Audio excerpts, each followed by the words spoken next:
Mapagpalang araw po sa ating lahat. Ako po si Emmanuel O. Alejandre. Ito po ang aking daily devotion para sa ngayong January 18. And for today, we are going to discuss yung tatlong uri ng mga Kristiyano or asceticism.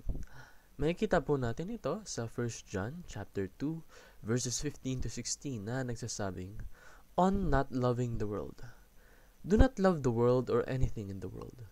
If anyone loves the world, love for the Father is not in them.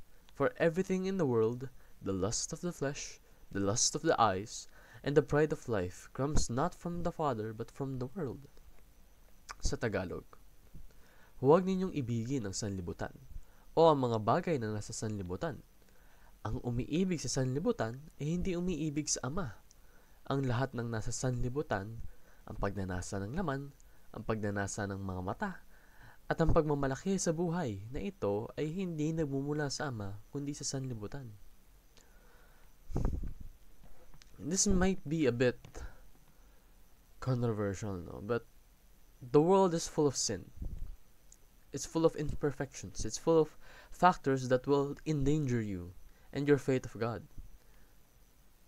Because there are three types of Christians that is in the world. There is the separatist, those that are separated from the world. There's the pacifist, being apathetic to the world, meaning not caring so much. And there's the transformationalist. Those are world changers.